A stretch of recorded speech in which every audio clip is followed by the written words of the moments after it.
নমস্কাৰ বন্ধু বান্ধৱীসকল, মই আজি উপস্থিত আছোঁ এক এনেকুৱা এটা স্থানত যি আপোনালোকে যিসকল খেতিয়ক আছে খেতিয়কসকলে হয়তো খেতিয়কসকলে চাই হয়তো পৰম উপকৃত হ'ব পাৰিব বুলি মই আশা ৰাখিছোঁ। তো এনেকুৱা এজন খেতিয়কৰ ওচৰলৈ আহিলোঁ। তো খেতিয়কজনে কি খেতি কৰিছে সেইটো বিষয়ে অকণমান আপোনালোকক দেখাবলৈ চেষ্টা কৰিম আৰু খেতিয়কজনৰ পৰা জানিব বিচাৰিম কেনেকৈ বা কি খেতি কৰিছে সকলোবিলাক মই এই খেতিয়ক দাদাজনৰ পৰা জানিব বিচাৰিম। কেনেদৰে কৰে এই খেতিটো বা কি কৰিব লাগে, কি যত্ন কৰিব লাগে, সকলোখিনি মই দাদাজনৰ পৰা জানিব বিচাৰিম। কি খেতি কৰিছে? এইটো কোকো খেতি বুলি কয়। এনেকৈ ধৰ আমাৰ গাঁৱলীয়াত চকলেট খেতি বুলি প্ৰায় জনপ্ৰিয় হৈছে ইয়াতো। এইটো খেতিটোৰ কৰিবৰ কাৰণে কেনেকৈ আপুনি ইয়াৰ লগত কেনেকৈ চিনাকি হ'ল বা জড়িত হ'ল? এই খেতিটো আমাৰ তাৰমানে গভৰ্ণমেণ্টৰ প্ৰজেক্ট আমি কৰি আছোঁ।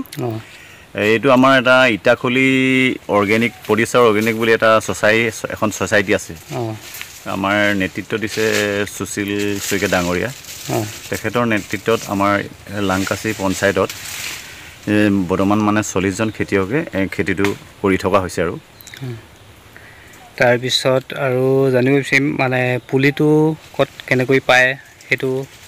এই পুলিটো আমি সেইধৰণে ছ'চাইটি থ্ৰুৱেদি আমাক যোগান ধৰিছিলে গভৰ্ণমেণ্টৰ প্ৰজেক্ট। আমি প্ৰায় প্ৰত্যেক মানে খেতিয়কে 400 কিছুমানে হয়তো 300 এইধৰণে 40জনমান খেতিয়কে পাইছিলোঁ। এইখিনি আমাৰ 3 বছৰ আগত লগোৱা হৈছিল। এই খেতিখিনি আমি ধৰ এতিয়া কৰি আমাৰ 3 বছৰ ৰানিং চলি আছে। এই ধৰণে ফল ফুলবিলাক ধৰিবলৈ আগবাঢ়িছে। আৰু বৰ্তমান প্ৰডাকশ্যন কিমান হৈছে জনাব নেকি? প্ৰডাকশ্যনটো ধৰ আমি লিমিটেশ্যন হিচাপে ঘোষণা কৰিব পৰা নাই হোৱা, কাৰণ কেলৈ আমাৰ এতিয়া প্ৰথম এবাৰ লাগি গ'লতো নেক্সট যোৱা বছৰ। এতিয়া অহা বছৰ আমাৰ ফল ফুল প্ৰায় যথেষ্ট দেখা পোৱা গৈছে। মানে প্ৰতিজোপা গছতে মানে প্ৰায় সম্ভাৱনাপূৰ্ণ বহুত মানে ফল ফুল ধৰিছে। এনে আগন্তুক বছৰকেইটাত আমাৰ ভাল ফল ফুল ওলাব বুলি আমি আশা কৰি মানে এতিয়া আশা কৰা হৈছে। আৰু বজাৰৰ ৰেটটো কেনেকুৱা? বজাৰৰ ৰেটটো ধৰ ইয়াত এনেকৈ আমাৰ ছ'চাইটিয়ে সোণাপুৰৰ যিখন ছ'চাইটি চানকাকতি ডাঙৰীয়াৰ মানে নেতৃত্বত যিখন ছ'চাইটি চলিছে, তেখেতসকলে 50 টকাকৈ পাৰ কেজি ইয়াত ঘোষণা কৰিছে। কিন্তু কথা হ'ল কি, ইয়াত মানে আৰু পদ্ধতিগত হিচাপে যদি চোৱা যায়, আমি ধৰি লওক বিন হিচাপে বেচিলে ধৰ 350। আমি বিন বনাব লাগিব, গুটিটো উলিয়াই মানে শুকুৱাই মেলি বনালে মানে ধৰ 350 প্লাছ ধৰি লওক আমি যদি সেইধৰণে আকৌ বিনটো শুকুৱাই মেলি আমি যদি পিঠা বা গুড়ি কৰি যদি আমি বিক্ৰী কৰোঁ, সেইখিনি ধৰ 1200-1500 এনেকৈ ধৰণৰ কোৱালিটিৰ ওপৰত বেছ কৰি ৰেটটো হয়। আৰু তাৰপিছত পুলি আপোনালোকে যোগান ধৰিছে নেকি? পুলিটো আমি এতিয়া আমাৰ মজগুত আছে। আমাৰ পুলি যিহেতু খেতিয়কে বিচাৰিলে দিব পৰা হ'ব। যদি কোনোবা ইচ্ছুক খেতিয়ক ইণ্টাৰেষ্টিং ব্যক্তি আছে, আমাৰ কাষলৈ আহক, যোগাযোগ কৰক। আমি খেতিটো আমাৰ ধৰণে আমি ইয়াত যাতে আমি তিনিচুকীয়া ডিষ্ট্ৰিক্টতে নহয়, অল অসমত আমাৰ যাতে এই খেতিটো বহুলভাৱে কৰি মানে স্বাৱলম্বী হোৱাৰ লগতে আমি ধৰি লওক প্ৰায় খেতিয়কে বাগানতো আমাৰ চলিব নোৱাৰা হৈছে। এই খেতিটোত ধৰি লওক আমি সম্ভাৱনীয় এটা ৰাস্তা দেখিছোঁ। গতিকে পুলিটো যোনে বিচাৰিলেও আমি তেখেতসকলক যোগান ধৰা হ'ব। আপোনালোকক কণ্টেক্ট কৰিলে হ'ব? আমাক কণ্টেক্ট কৰিলে হ'ব। কোনোবা যদি হয়তো পুলিটো লগাব নোৱাৰোঁ, ট্ৰেইনিং লাগে এনেকৈ বুলি ক'লেও আমাৰ ট্ৰেইনিং এটা ব্যৱস্থা আছে ছ'চাইটিৰ আণ্ডাৰত। আমি পুলিটো কেনেকৈ লগাব লাগে, কেনেকৈ গাঁত মাৰিব লাগে, আমাৰ হয়তো ইয়াৰ মানুহ গৈও সহায় কৰিব খেতিয়কসকলক। তাৰপিছত খেতিয়কসকলক কিবা এটা মেছেজ দিব বিচাৰে নেকি? কিবা মানে খেতিয়কসকলে তাৰমানে যোনবিলাকে খেতিয়কে ইণ্টাৰেষ্টিং আগভাগ লৈ কাম কৰে, ইয়াত মানে যথেষ্ট স্বাৱলম্বী হোৱাৰ দিশ আছে। বাগান যিবিলাক আমাৰ প্ৰায় তিনিচুকীয়া ডিষ্ট্ৰিক্টৰ প্ৰতিটো খেতিয়কৰ বাগানেই এতিয়া বাগানবিলাকত এনেকুৱা হৈছে তাৰমানে কি প্ৰায় দৰৱ মাৰিব লাগে। তাত মানে যিটো শ্ৰমিকৰ কষ্ট সেইটোতকৈ মানে ইয়াত কম হয়। এজোপা গছত মানে প্ৰায় কষ্টটো বহুত কম। ইয়াত যদি বছৰেকত 1 বিঘাত যদি 1 লাখ টকা ওলায়, তাৰ কষ্টহে পৰে মানে 80,000। ইয়াত নহয়, আপোনাৰ মানে 10,000 টকা মানে কষ্ট পৰিব ন খৰচা। গতিকে সেই হিচাপে আমাৰ ইয়াত খেতিয়কবিলাক এই খেতিটোত বেছি স্বাৱলম্বী হ'ব বুলি ভাবোঁ। তাৰপিছত মাৰ্কেটৰ কাৰণে কিবা মাৰ্কেটৰ এটা ধৰ প্ৰথম অলপ সমস্যা আছে বুলি বহুতে ৰাইজে ভাবে, কিন্তু সেই ধৰণে নহয়। আমি এতিয়া মাৰ্কেট এটা সুচল ৰাস্তা উলিয়াইছোঁ। আমাক এতিয়াতো ফল মূলবিলাক আমাক খুজি আছে, আমি দিব পৰা নাই। চান কাকতি ডাঙৰীয়া আমাৰ ইয়াৰ ফলটো মানে অতি সোনকালে দে এনেকৈ বুলি কৈছে, আমি কিন্তু প্ৰডাক্টছ নাই, আমাৰ দিব পৰা নাই।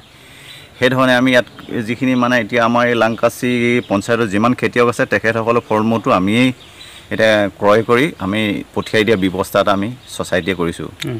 তাৰমানে আমি সকলো খেতিয়ে আগবাঢ়ি আহিলে আমি প্ৰডাকশ্যনটো যোগান ধৰিব পাৰিম। হয়, আমি মানে সৰ্বভাৰতত যিমান প্ৰডাক্টছ লাগে সেইটো আমি মানে পূৰা কৰিব পাৰিম বুলি ভবা হৈছে আৰু। ঠিক আছে বাৰু, ধন্যবাদ। দাদাজনৰ পৰা গম পালে চাগে যে এই চকলেট খেতি কৰি যে হ'ব পাৰে বা স্বাৱলম্বী হ'ব পাৰে। আমি এতিয়া চাহ খেতি কৰিছোঁ, চাহ খেতিত দাদাজনৰ পৰাই গম পালেই কিমান কি লাভৱান হয় বা কিমান লোকচান হয়, কিমান আমি খৰচ মেইনটেইন কৰিব লাগে। সেই গতিকে আমি চাহৰ উপৰিও আমি ইয়াত চাহৰ লগতে চাওক এয়া চকলেট খেতি কৰিছে। ইয়াৰ ফল ফুল একেবাৰে ফল লাগি আছে, এফালে ফুলি আছে লাগি আছে। প্ৰডাকশ্যন এনেকৈ এয়া চাওক 2-3 বছৰ হৈছেহে, 2-3 বছৰ হৈছেহে, ইমান ফল লাগি আছে।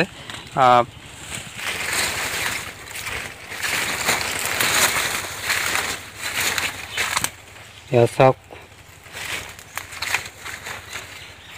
আমিতো চকলেট বুলি শুনিছিলোঁহে, কিন্তু আমি চকলেটটো যে খেতি কৰে বা এবিধ ফল মূল হয় বা খেতিৰ পৰাই উৎপাদন কৰা হয়, কিন্তু আমি জনা নাছিলোঁ। কিন্তু এয়া চাওক, এয়া কিমান ধুনীয়াকৈ লাগি আছে।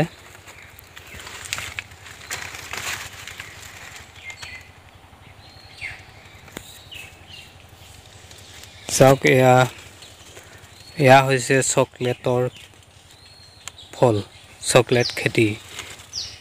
এই গছজোপা মাত্ৰ 3 বছৰ হৈছে, 3 বছৰতেই ইমান ডাঙৰ হৈ গ'ল আৰু ফল মূল দি আছে, ফুলি আছে, লাগি আছে।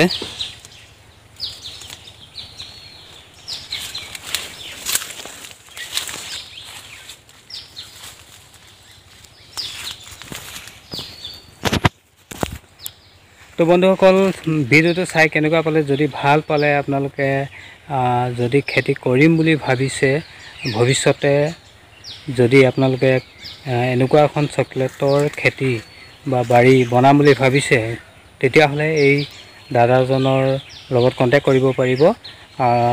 যিহেতু ইয়াত ভিডিঅ'টোত ফোন নম্বৰ দি দিয়া হ'ব, গতিকে আপোনালোকে এই দাদাজনক পোনপটীয়াভাৱে কণ্টেক্ট কৰি আপোনালোকে ইয়াৰ পৰা এই দাদাজনৰ পৰা পুলি ল'ব যদি বিচাৰে, আপোনালোকে পুলি লৈ চকলেটৰ বাৰী বনাব পাৰে।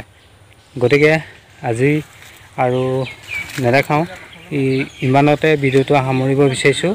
যদি আপোনালোকে ভাল পায় বা আপোনালোকৰ ভাল লাগে ভিডিঅ'টো, আপোনালোকে লাইক, শ্বেয়াৰ, কমেণ্ট কৰিব আৰু শ্বেয়াৰ কৰিবলৈ নাপাহৰিব সকলোকে। যিহেতু আপোনালোকে এজন খেতিয়কক সহায় কৰা হ'ব। বন্ধু-বান্ধৱীসকল, আজিলৈ ভিডিঅ'টো ইমানতে সামৰণি মাৰিছোঁ। তো নেক্সট ভিডিঅ'ত লগ পাম। Bye bye.